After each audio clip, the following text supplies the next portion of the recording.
Otra realidad. Milenio 3, en la cadena SER.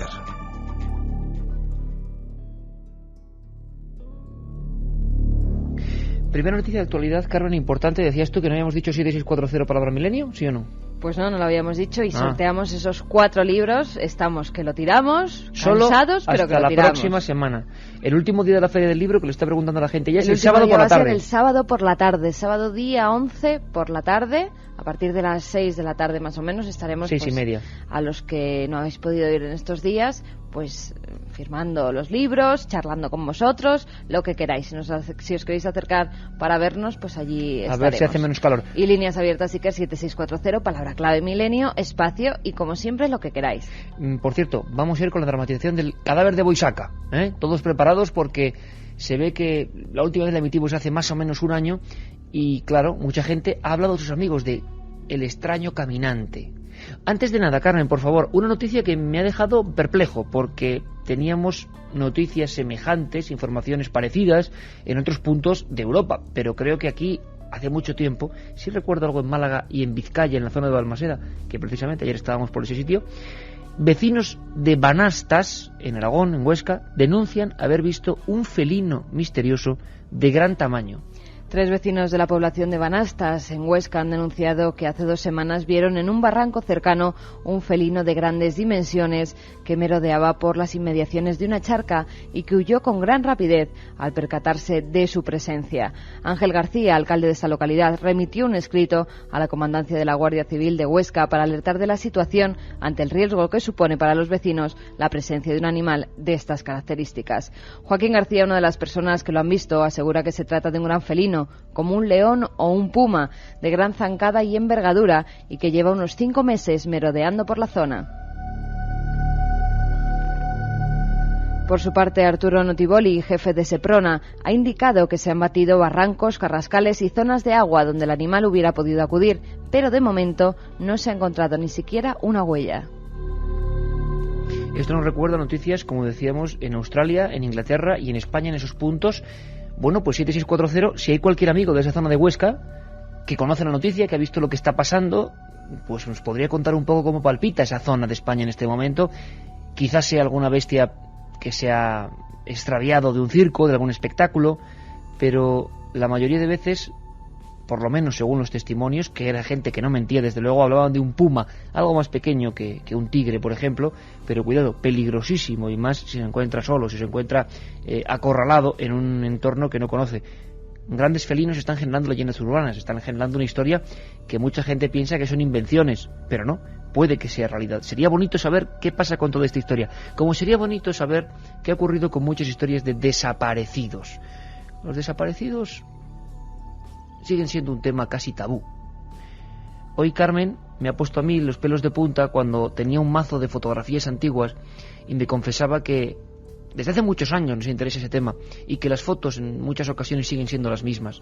Son los mismos chicos, las mismas chicas, los mismos señores y señoras, los mismos críos que siguen mirándonos desde ese otro lado del negativo fotográfico y que siguen diciendo que no hay que dejar de informar sobre este asunto, que es muy doloroso para las familias. No puede haber nada más terrible que la desaparición, la incertidumbre, no saber dónde está un ser querido. Muchos de ellos son ya parte del misterio. Yo me acordaba, Carmen, de un caso, precisamente lo decía en la escala, de un agricultor cuya desaparición coincidió con otro caso extraño de luces de supuestos humanoides. Me impactó muchísimo allí con los mozos de escuadra y con los empleados, digamos, de la vigilancia de una zona rural. Pues me contaban cómo ese hombre, una noche cualquiera, bueno, atardeciendo, ni siquiera de noche, coge su mobiliario de 50 centímetros cúbicos, avanza por un camino de tierra, deja los aperos de labranza y la puerta abierta, el dinero, todo, dice que va al surtidor de gasolina y no ha aparecido ni él, ni ha aparecido la moto, que tenía apenas la gasolina en el depósito de 50 centímetros cúbicos, o sea, mínimo, para llegar a la gasolinera, y la huella se paraba en la mitad de la carretera. Han pasado 8 años. ¿No te recuerdo también al caso de un niño que va hacia el pozo, iba dejando sus huellas en la nieve porque estaba muy nevado y de repente desaparece, oyen un grito y desaparece? Me suena la historia de un niño que vamos a recordar, Oliver Larch. Esa historia parece leyenda, pero también pudo ser perfectamente real. Por lo menos vienen muchísimos documentos y libros como algo absolutamente certero. Nos lo cuenta Carlos Barroso. Solo 28 huellas y el cubo de metal que Oliver Larch, de 11 años, había dejado sobre la nieve. Todo el pueblo de South Bend, en Indiana, lo buscó durante la noche del 24 de diciembre de 1890.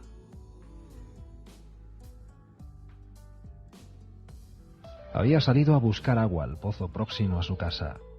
Poco después, su familia escuchó gritos, aullidos desgarradores que se alejaban hacia el cielo encapotado. ¡Socorro! ¡Auxilio! La investigación policial dura más de 10 años. En la nieve fresca no había nada extraño, nadie se había aproximado. Oliver, sencillamente, había sido absorbido por la nada.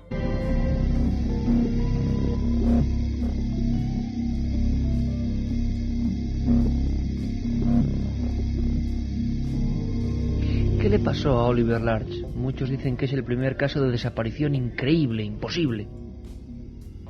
Esas 28 huellas, el cubo y el espanto de los familiares al salir, que estaban reunidos por la cena de Nochebuena, y esos gritos, que me llevan. Y cada vez las nubes más brumosas, más negras, y la voz poco a poco, más lejos hasta desaparecer. Cuentan que el expediente estuvo abierto 59 años.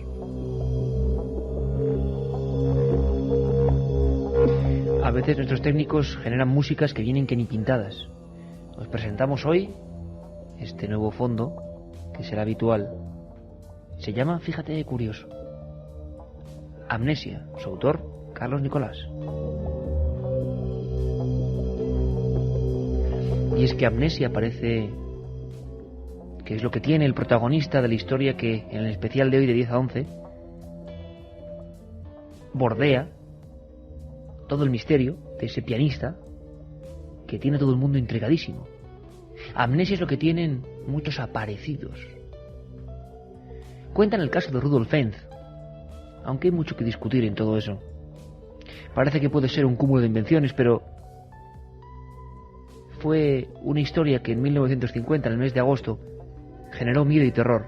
¿Os imagináis la Quinta Avenida? ¿Os imagináis que de repente cuando vais a acelerar en un paso de cebra hay un individuo que casi se echa encima del coche? ¿Os imagináis que ese individuo de repente está vestido como en invierno, que lleva levita negra, zapatos brillantes, sombrero de copa?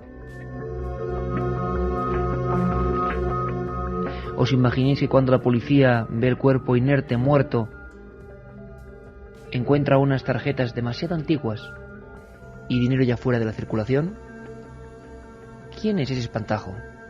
Ponía Rudolf Fentz. Al parecer era un hombre que había desaparecido en su propio jardín, sin más, hacía 80 años. ¿Verdad, leyenda? Algún día hablaremos de ello. Aparecidos, pero en España también tenemos casos. Y Carmen, ¿qué dicen los oyentes? Pues nos dicen cosas, algunas de ellas tristes, como Carlos desde Zaragoza, que tiene a su abuelo desaparecido hace 60 años y no se sabe nada de él. ¿Y en qué circunstancias? Pues simplemente el mensaje es: mi abuela desapareció hace 60 años y no se sabe nada. Claro, hay tantos casos que se olvidaron, madre mía. Es terrible, es terrible. Eso hay que reconocer que uno no se puede poner en esa situación hasta que no le ocurre. De nuestra parte, de la nave del misterio, un abrazo muy fuerte a toda la gente que tiene a familiares desaparecidos, y que sepan que siempre que podamos, de vez en cuando, volveremos a dar direcciones, páginas de ayuda, porque para eso estamos. ¿No creéis que hay gente que desaparece por gusto y no quieren ser encontrados? ¿Cómo desaparece la gente sin más? ¿Se esfuman en el aire? A veces esfuman, pero ahora como vamos a disfrutar o vamos a sobrecogernos, aparecen repentinamente. Yo no sé, los límites del conocimiento cada día nos demuestran que lo que sabíamos hace unos años no vale para nada dentro de otros. Eso de viajar en el tiempo puede que un día se logre. ¿Quién sabe si se ha logrado ya? ¿Quién sabe si hay momentos en los que penetramos en una especie de archivo paralelo? ¿Quién sabe si hay gente que ha corrido por esos bucles y ha aparecido de nuevo, yo no lo sé. Seguramente muchos científicos ortodoxos se reirán como cuando ocurre o se dice cualquier novedad, lo hemos visto hace poco. Hay mucha gente que en vez de aceptar que puede haber cosas nuevas, niega. Yo simplemente soy un ignorante. Pero me imagino, por ejemplo, a nuestros bisabuelos pensando en esa pantalla que tiene la Carmen, pensando en el teléfono, en la radio, en las ondas. Pura magia. ¿Qué no será magia dentro de un siglo? Mira, más noticias de ese felino extraño. En Nalda, La Rioja, también dicen haber visto un felino cerca del río Iregua. Hoy os han llegado noticias, nos preguntan. Pues no, de La Rioja no nos pero lo habían apuntamos llegado. aquí ahora mismo, Alda, La Rioja. Y por favor, si más amigos tienen información, para eso estamos. Mira, un amigo de Zaragoza que nos dice que tenemos que hacer un programa allí porque hay muchos misterios en esta tierra, cosa que es cierta, y el felino ha sembrado el pánico en la zona. Tengo familia allí. Pues interesantísimo. Por favor, tenemos el teléfono, podemos seguir esa conexión, esa investigación. Que los compañeros que sepan algo, por favor, acudan a las fuentes periodísticas, pregunten. Os necesitamos. Si realmente ese felino existe, y será un felino, por supuesto, absolutamente físico, pero desde luego terrible también de encontrarse con él, hay que intentar saber por qué está ahí. ¿Qué ha ocurrido con él? ¿Por qué se encuentra en un lugar donde no debería estar? Mucha gente que nos pide que vayamos a sus provincias, a sus ciudades, como Xabor, que nos dice: Iker, soy un gallego con ganas, al igual que un inmenso número de tus seguidores, que vengas a una tierra tan mágica y olvidada como Galicia, Llano, en Lugo. Bueno, hemos estado 2 veces en La Galicia, Coruña. en La Coruña, y creo que volvemos. Así que todos los amigos de Galicia, venga, hagamos una peregrinación a La Coruña. Pero es que No hay que olvidar tampoco las otras provincias Por gallegas, supuesto que no. en cuanto nos pidan que vayamos a cualquier sitio, que la emisora de la cadena SER nos pida que vayamos, nosotros estamos encantados de encontrarnos con todos vosotros. pero O sea, que hay animar que a vuestras pedirlo. emisoras. Claro, hay que pedirlo a cada emisora de la cadena SER. Por cierto, hablamos de La Coruña, Carmen, dime. Diego, de Pontevedra, que nos dice que tenía ganas de escuchar esa dramatización, que se la había perdido. A ver cuándo vamos a ¿Ah, Ponte, sí? nos dice. Bueno, 5 de mayo, 1988. Un tren. Un individuo que aparece en las vías. Es una dramatización. La investigación yo la llevé en mi primer libro, precisamente, con unas fotos espantosas. Muchas de ellas, por cierto, eso no lo sabe la gente, no las he publicado. Junto a Lorenzo Fernández pude reproducir lo que era el archivo policial, fotografiarlo, y están en mi poder esas fotos. Son terribles. Y bueno, ¿las verán quizá en Coruña? ¿Quién sabe, Carmen? ¿Quién sabe? Cuando vayamos por allí. Es un caso espantoso, que yo dramaticé y que incluso me permití sugerir en él algunas posibilidades. ¿Queréis embarcaros en ese viaje? El tren iba casi vacío, pero nos ponemos todos los amigos de Milenio en ese tren atravesando la bruma junto a un cementerio, junto a un camposanto en Galicia. Vamos girando la curva y vemos que hay un individuo en mitad de las vías. Equipo de producción de la cadena SER. Aquí, a las 3:22, El Caminante de Boisaca.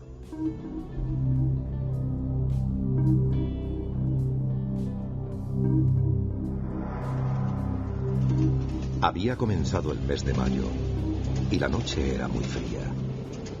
El tren Rías Baixas avanzaba a gran velocidad rompiendo la oscuridad.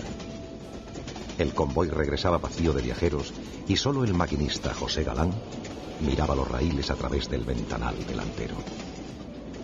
Oye, allí se mueve algo. Castro, ven aquí. Ya voy. ¿Qué ocurre, hombre? Allí, bajo el puente de Paredes, ¿no lo ves? Parece alguien haciendo señas. A ver. Pero eso solo puede ser un loco. Reduce que le doy al avisar. Además de la bocina, el potente faro de la cabina iluminó la gran recta que llegaba hasta el arco de piedra. Efectivamente, allí, muy al fondo, parecía distinguirse la sombra de un joven que aguardaba en mitad de las vías y que tenía los brazos en cruz. Un individuo que no se movía ni un centímetro. José, frena, que nos llevamos a ese desgraciado por delante. ¡Frena!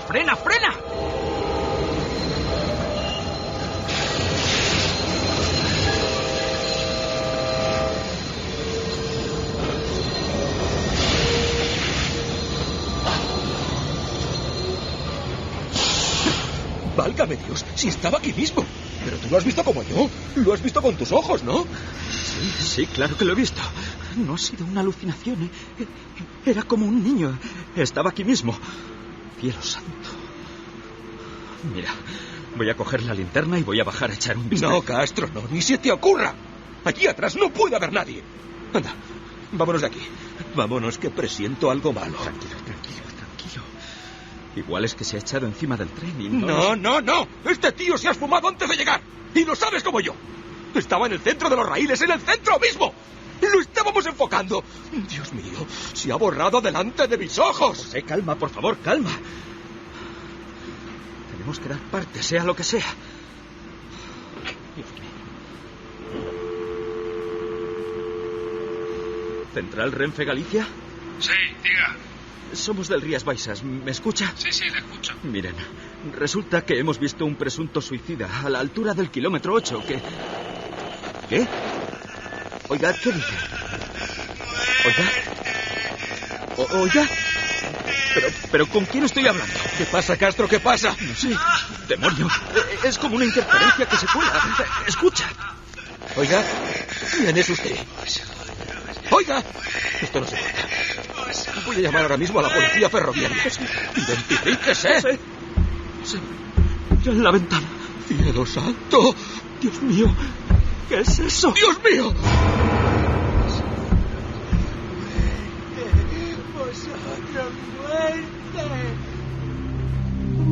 Galán y Castro no volvieron a verse jamás después de aquel acontecimiento. Ambos fueron internados en instituciones psiquiátricas y no regresaron nunca al lugar. Afirmaron, presos de un gran pánico, como una cara, un rostro horrible y deforme de un joven, se estaba encaramando a la ventana del tren, riendo, mostrando unas hileras de dientes afilados y deformes. El pelo aparecía aplastado y revuelto en remolinos por la sangre que salía del cráneo. Las orejas eran completamente planas y sin circunvoluciones interiores. Nadie sabe qué les dijo aquel individuo a los dos ferroviarios, ni qué pasó en esos minutos. Todo se guardó bajo el secreto sumarial.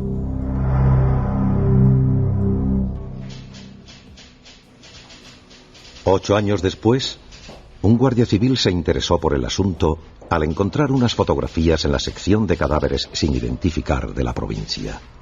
Sí, estos son. El expediente, como ve, ocupó unos 600 folios. Mire estas fotos. Fue un caso sin solución. Nadie reclamó el cadáver. Seguramente se trataba de un suicida. El cadáver de un joven que no existe. Le seré franco, doctora.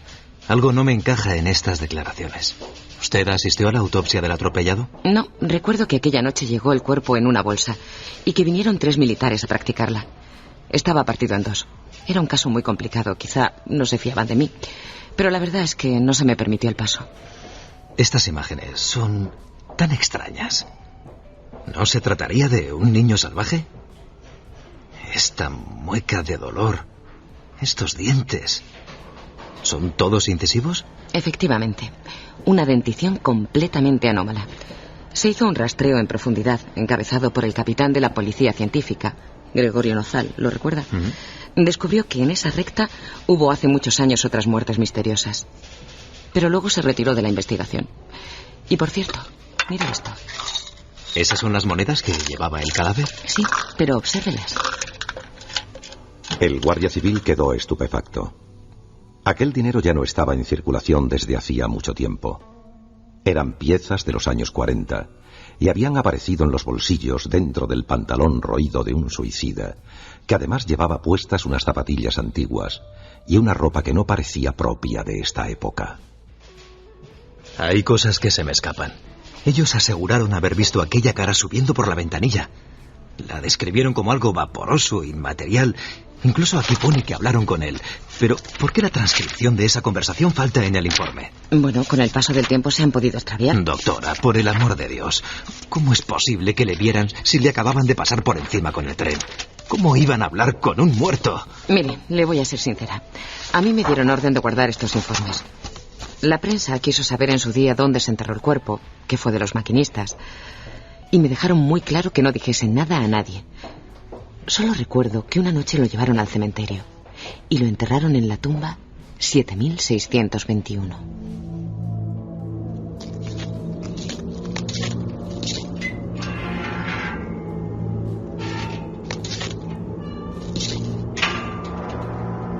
El cementerio de Boisaca es un lugar desapacible. La tumba 7621 no tiene nombre. Nunca ha habido allí una flor, y ni siquiera asoma una mísera cruz de palo. Es tan solo un rectángulo de tierra junto al muro exterior. Cuentan que, movido por una fuerza sobrenatural, el guardia civil sintió aquella madrugada la necesidad de acercarse y dejar una grabadora durante toda la noche. Hoy este miembro de las fuerzas de seguridad también guarda silencio. Hace tiempo que fue destinado a una provincia del sur. Al parecer, aquella cinta había registrado algo. Un sonido que, como todo en esta historia, debía permanecer en el más profundo de los secretos.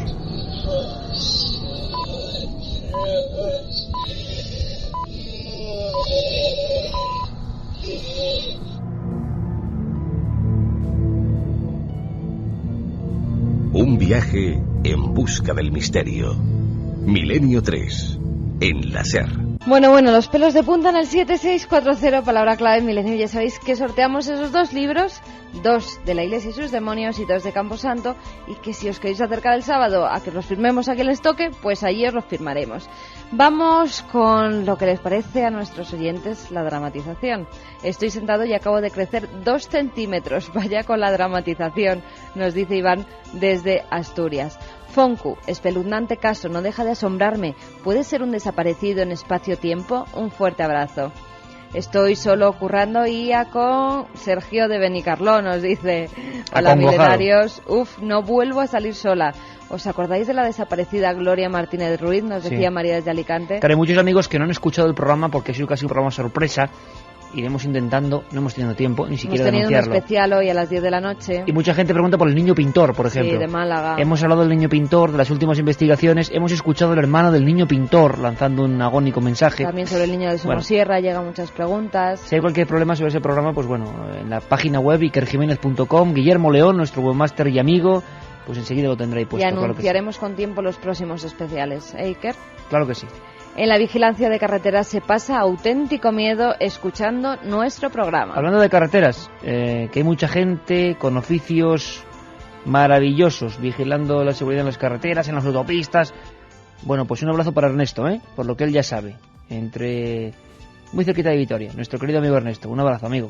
Trabajo en una gasolinera en medio del campo y qué miedo todas las noches que os escucho, nos dice Antonio desde Cádiz. Santi de Coruña, un amigo perdió a su abuela y no sirvió de nada todo lo que removimos para encontrarla. Si a mí me influyó, imaginaros a mi amigo. Oye, Carmen, vamos rápidamente antes de pasar a La Voz de las Sombras con, no sé, el titular me ha dejado impactado. Más noticias, ya sabéis que el misterio lo es todo, también la historia. Encuentran momias de más de 6.000 años de antigüedad en una zona, la más seca del mundo. Yo creo que estamos hablando del récord casi, ¿no? La semana pasada fueron halladas en Arica, Chile, 50 momias que podrían tener unos 6.000 años de antigüedad.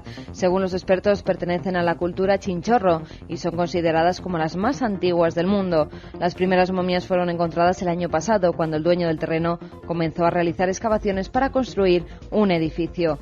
Carlojero Santoro, el arqueólogo encargado de la excavación, ha asegurado que las momias están en fase de conservación en los laboratorios de la Universidad de Tarapacá y afirmó que los cuerpos podrían tener entre 7 y 8.000 años las más antiguas y unos 4.000 las demás.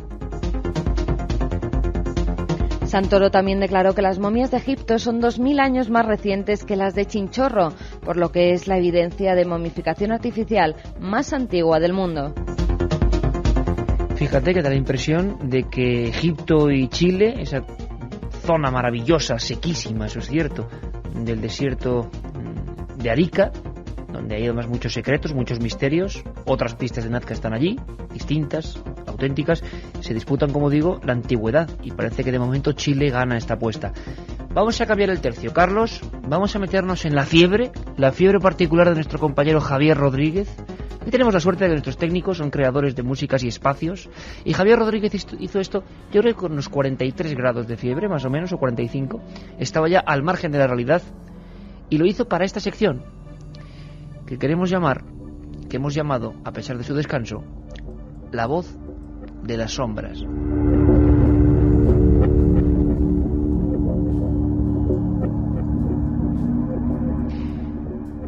El 12 de junio de 1906, José Rivas Castillo, un agricultor de la Sierra de Alcalá en Albacete, creyó que el espectro de la misma muerte había ido a darle caza.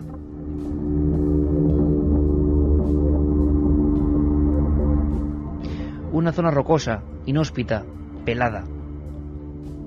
Un hombre que huye porque alguien le persigue. Noche cerrada, se escuchan los lobos al final en los riscos. Es una silueta embozada en una especie de manta harapienta. En su mano temblorosa una hoz oxidada. Y se escucha su risa, parece la risa del diablo.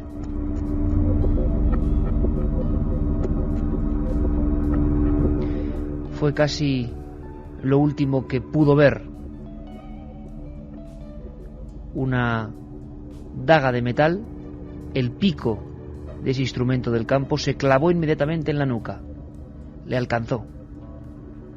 Un pastor observó esta escena aterrorizado. Él ya sospechaba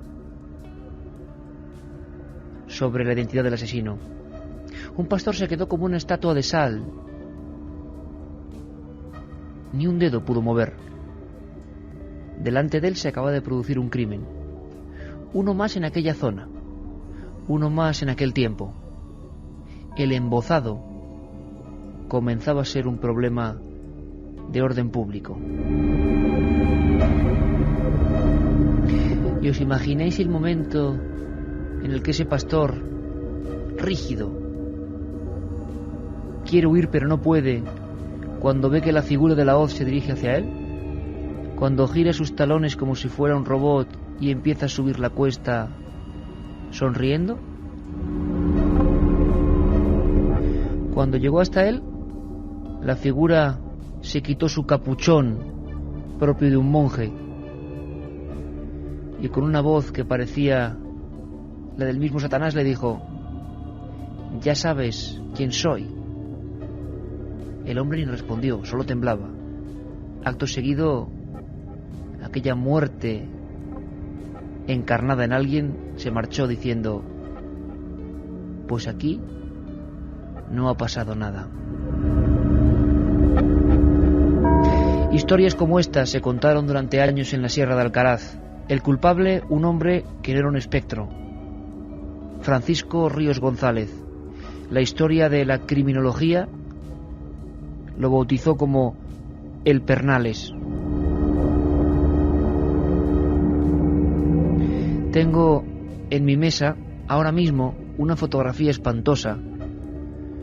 Dos hombres desvencijados, desarticulados los huesos a causa del tiroteo, las bocas abiertas, los ojos blancos, apoyados de espaldas contra un muro de adobe. Están completamente reventados. Fue su última reyerta, su última leyenda. Uno era el niño del Araal o niño de la muerte. El otro, el Pernales. Por fin le habían dado caza. Antes de eso, Francisco Ríos González, que tenía 28 años, el día de su captura en agosto de 1907, se había convertido en alguien legendario entre la vida y la muerte. Se hablaba de ese jinete embozado, bajo, extraordinariamente bajo, 1,50 metros de estatura, pero corpulento, robusto, caminando con un cuchillo en una mano, dispuesto a matar a quien fuera, poseído por una furia infernal. No existía la ciencia forense. Cuando 50, 60 años después los estudiosos de la mente humana se daban cuenta de la psiquiatría de este personaje, no dudaron un ápice en decir que era uno de los sádicos, de los asesinos más crueles de toda nuestra historia. Cuentan que a su propia hija, el Pernales, le callaba los llantos de una manera significativa.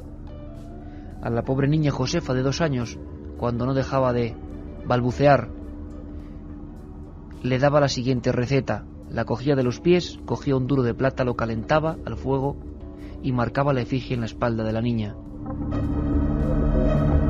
Ese era el Pernales. Cuentan que fue un muchacho más o menos normal hasta que a su propio padre en el campo, un guardia civil, eso dice la leyenda, lo mató de un culatazo en la cara. A partir de ahí algo se removió en su cerebro, algo cambió, se convirtió en un diablo. Un diablo que empezó a matar, a pedir dinero. Se acercaba muchas veces con ese traje encapuchado. Simplemente se quedaba debajo, en la puerta del cortijo, esperando, sabiendo que el dueño, en un momento u otro, tendría que abrir la ventana y allí bajo la luna ver la figura de esa especie de santa compañía viva. No hacía falta ni mediar palabra. La hoz en una mano, el cuchillo en la otra, decían lo suficiente. A veces, unos minutos después, temblando, alguien dejaba 500, 1000 pesetas y el Pernales se iba con su caballo que se llamaba Relámpago. Lo cierto y verdad es que pocos saben cuántos crímenes, cuántas personas acabaron degolladas. Cuentan que en Ronda, en la taberna del Macareno, el cocinero quiso acabar con el Pernales porque ya se había puesto alto precio a su vida. El gobernador civil, Cano y Cueto de Córdoba, tenía órdenes ya de la gobernación, porque el terror a ese encapuchado, a ese hombre bajo, arisco, de ojos azules, cejas arqueadas como un triángulo, dientes desordenados, se había convertido en el auténtico dueño. Aquel era su imperio del terror. No dudaba en destripar a la gente, en dejarla tirada por los caminos, en marcarlas con una letra de vez en cuando, según cuenta la leyenda. Acudía a los cortijos y no solo mataba a los dueños, sino que violaba a las mujeres. El Pernales se había convertido en un criminal sin ningún tipo de límite. Campaba a sus anchas. Y muchas veces decían que podía desdoblarse convertido en un fantasma. La leyenda, el mito empezó a rodearle. Cuentan que él se creía inmortal. Cuentan que alguien quiso envenenarle a aquel tabernero. Aquel hombre se quiso presentar como un valiente y le dio arsénico en el arroz. Una paella demasiado indigesta. Dicen que el Pernales pudo huir cuando este hombre, el tabernero, había avisado a la Guardia Civil para por fin atraparle y acabar con aquel terror. Pudo huir y llegar a un barranco. Allí tuvo alucinaciones, visiones. Su hígado al final pudo drenar todo aquel tóxico y juró venganza. Fue una de sus últimas muertes. Ató a aquel tabernero a un árbol, se encapuchó, le sacó los ojos y le llenó el cuerpo de cruces a base de marcas del cuchillo. Le dejó sin sangre. Hasta la última gota regó la raíz de aquel olivo. Nadie sabe cuánto pudo durar el imperio del terror del Pernales. Oficialmente, hasta el 31 de agosto de 1907, cuando la Guardia Civil lo acordona en una especie de comida que estaba celebrando con alguno de sus compinches. Decenas de tiros entraron en su cuerpo. Y entonces surgió esta foto que tengo aquí. Fue en la Sierra de Alcaraz, en Villaverde de Guadalimar. Allí en ese punto está su tumba. Y qué curioso, asesino despiadado, quizá decenas de muertos, violador, sádico. Y cuentan que ninguna noche, a día de hoy, faltan flores en su sepulcro. Por cierto, hay quien dice que a determinadas horas es mejor no vagar por los caminos de la solitaria Sierra de Alcaraz. Quién sabe si, no en caballo, sino quizá en coche, podamos encontrarnos con una figura que, con jinete o sin él, cruza el camino. Una figura que puede confundirse con una especie de forma de nubarrón y que, si nos acercamos, tiene cara y ojos azules y avanza hacia nosotros. Entre la leyenda y la realidad, la historia del Pernales. Milenio 3. Periodismo de lo desconocido. En la SER. 3:47, la nave continúa a 23,3 grados, Alpha de Evangelis en el espacio. Y en las noticias, Carmen, una curiosa. Se ha creado la primera logia femenina, ahora que tan de moda está el asunto de las logias, de las sociedades secretas, en nuestro país. Las 3 logias femeninas de España, Luz Primera, Yetrizat de Montserrat y Asillat de Canigó, se han unido para crear la Gran Logia Femenina Española, ya que hasta ahora dependían de la de Francia. Las 72 mujeres que forman parte de estas 3 logias consideran que la masonería femenina española ya tiene entidad y madurez suficiente para independizarse de la de nuestro país vecino. La gran maestra española Paquita Valenzuela ha declarado que el depender de la francesa fue a consecuencia de la persecución que sufrió la masonería durante el franquismo. También ha asegurado que los masones renacieron en los años 80 y es una gran desconocida estas logias para la población, que teme lo que desconoce y que aún muchas de las mujeres masonas esconden su condición porque gente cree que se trata de una secta. Pero lo que defienden estos grupos, según la gran maestra, son valores como la honestidad, la seriedad, la tolerancia o el respeto. Para entrar en una de estas logias es necesario mostrar eso, honestidad y un auténtico interés por crecer como persona y por trabajar por el perfeccionamiento espiritual, moral y material de la humanidad. Fiel a los principios fundadores de la francmasonería universal, la Gran Logia Femenina Española hace suya la divisa de igualdad, fraternidad, tolerancia y laicidad. No sabía yo que se llamase Gran Maestra, Carmen. Yo pensaba que era Gran Maestre o...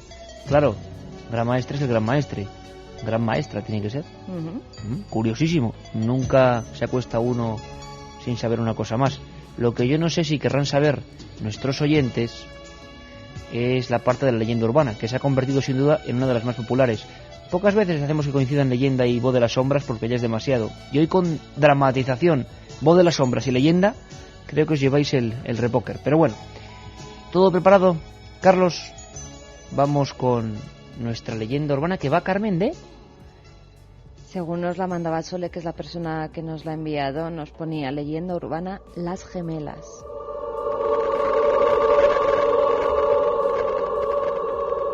Nos decía, os mando esta historia que me contaba mi abuela y que había pasado en un pueblo al lado del suyo cuando ella era joven. Aquí, en una pequeña población de Extremadura, dicen que es cierta. Un matrimonio de agricultores de un pequeño pueblo extremeño, hace ya unos 50 años, tuvo 2 hijas. Llevaban buscándola muchos años, pero la mujer tenía problemas para quedarse embarazada. Por eso, cuando lo consiguió, toda la familia recibió la noticia con gran alegría. A mitad del embarazo, una noche en que el marido se había ido unos días a comprar grano a otra localidad, Gloria, la mujer, recibió un fuerte susto. A altas horas de la noche llamaron a su puerta. Ella, asustada, se levantó para ver quién era y al reconocer a una anciana del pueblo, le abrió la puerta por si necesitaba algo. La invitó a pasar a su casa porque la vio muy blanca y con cara asustadiza. Gloria decidió preparar un poco de leche caliente mientras intentaba tranquilizar a la señora y averiguar qué le había ocurrido, pero ésta parecía haber perdido el habla.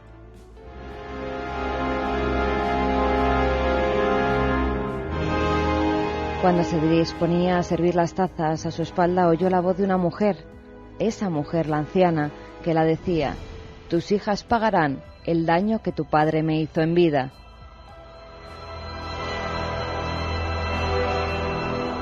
Se volvió para preguntarla por qué había dicho aquello, pero un grito ahogado se quedó en su garganta. Allí ya no había nadie. Inmediatamente 2 golpes muy fuertes en la tripa la hacían perder el conocimiento. El ruido de las campanas de la iglesia la sacaron de ese sopor. Tocaban a muerto. Alguien del pueblo había fallecido. Creyó que la experiencia vivida la noche anterior había sido un sueño, una pesadilla, pero al salir a la compra se dio cuenta de que la realidad era muy distinta. La anciana que la había visitado en su casa la noche anterior había muerto. Cuando llegó Prudencio, su marido, le contó lo sucedido y este no le dio mucha importancia. Con el embarazo su mujer se había vuelto muy sensible y asustadiza y lo achacó al miedo de haberse quedado sola una noche.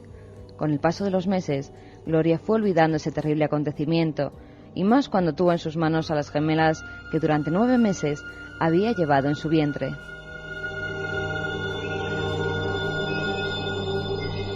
La madre desde el primer momento se dio cuenta de que las dos gemelas no se parecían en nada. Físicamente eran completamente distintas. Una rubia con ojos azules, muy guapa, casi angelical. La otra morena, con ojos oscuros, rabiosa, llorona. Pasaron los años y la diferencia de carácter entre ellas se hizo más notoria. Sandra, la morena, era temida en el pueblo. Mataba todo animal que se cruzaba en su camino. Pegaba a todos los niños. Hacía caer a los ancianos. Odiaba con toda su alma a su hermana. Lo que hacía, lo que decía, su belleza. En el pueblo decían que era el mismo demonio encarnado en una niña. Su hermana Laura era todo lo contrario. Ayudaba a todo aquel que lo necesitaba. Era cariñosa con todo el mundo y nunca daba problemas a sus padres. Una noche en que ambas hermanas se quedaron en la casa mientras sus padres cosechaban, Sandra se volvió loca. Perdió la cabeza. Cogió el hacha que su padre utilizaba para cortar la leña y asesinó a su gemela. Después, poco a poco, fue cortándola en pedazos.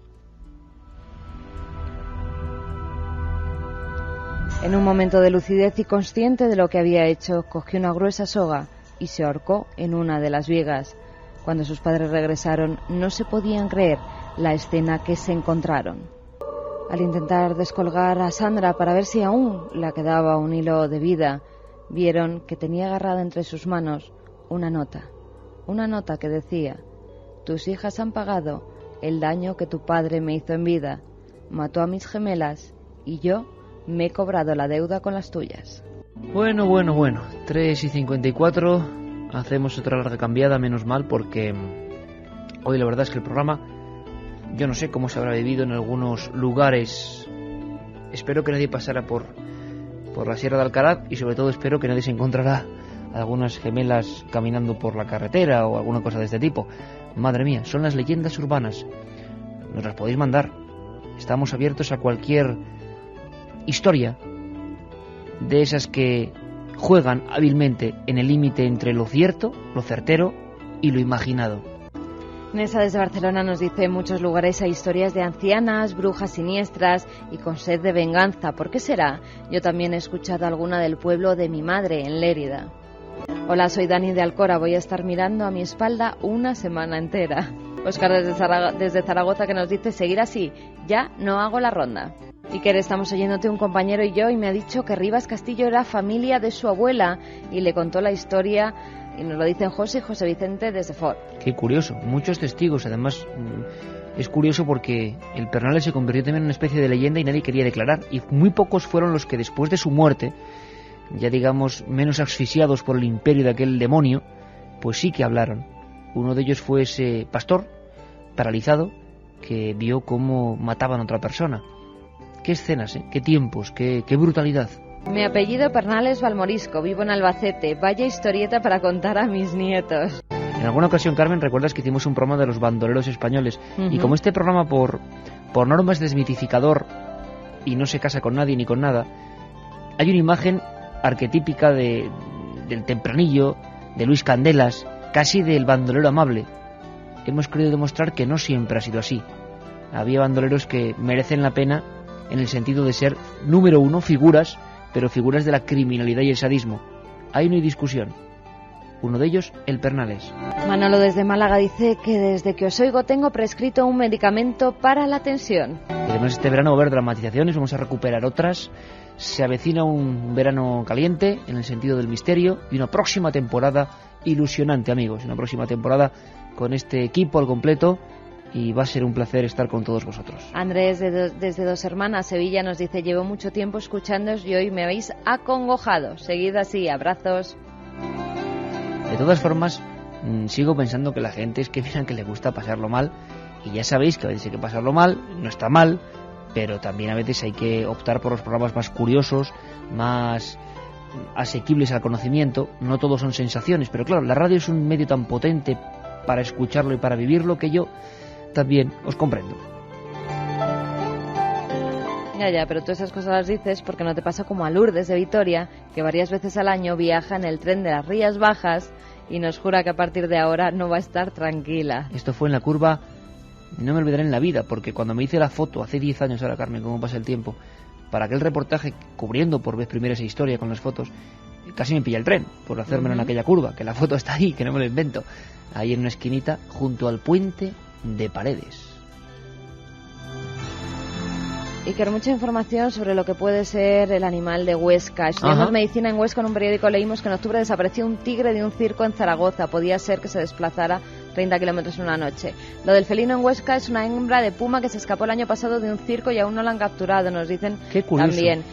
Y bueno, muchas gracias. Dar muchísimas gracias a todos los oyentes que nos están diciendo que lo pasaron también en Miranda el viernes pasado, y también a Alfredo y Onecha de Ser Miranda, que esperan que guardemos un buen recuerdo. Por supuesto que sí, que para ellos fue inolvidable, igual que para nosotros. Y para nosotros. Vamos con los ganadores rápidamente, Iker.